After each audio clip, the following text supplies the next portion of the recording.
সেদিন রোজার মাস। Sadio Mane Saudi আরবের রাস্তা দিয়ে হেঁটে যাচ্ছেন। ইফতারের সময় হয়ে গেছে।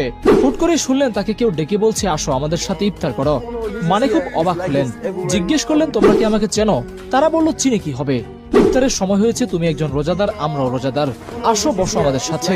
মানে খানিক বিস্মিত হলেন, তবুও তিনি বসে গেলেন তাদের সাথে। কথায় কথায় জানতে পারলেন রাস্তার পাশে যারা তাকে দাওয়াত দিয়ে খেতে বসিয়ে দিল তারা বাংলাদেশি।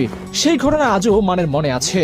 ঠিক কি ঘটেছিল সেদিন, মানেকে বাংলাদেশি মানুষের আত্মীয়তা কতটা আকর্ষিত করেছিল তার টের পাওয়া যায় মানের কথাতেই।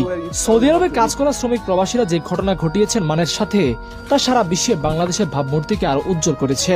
শুনি তাহলে সেই ঘটনা। ফুটবল ফ্যানরা মানেকে চেনেন এক নজরেই, কিন্তু বাইরের দেশে কাজ করতে যাওয়া শ্রমিকরা তাকে চিনতেন না, চেনার কথাও না। সারাদিন কাজ করে যখন এই মানুষগুলো একটু সময় পান, তখন তাদের আর সময় থাকে না টিভি বা মোবাইলে খেলা দেখা বা প্লেয়ার চিনে রাখা।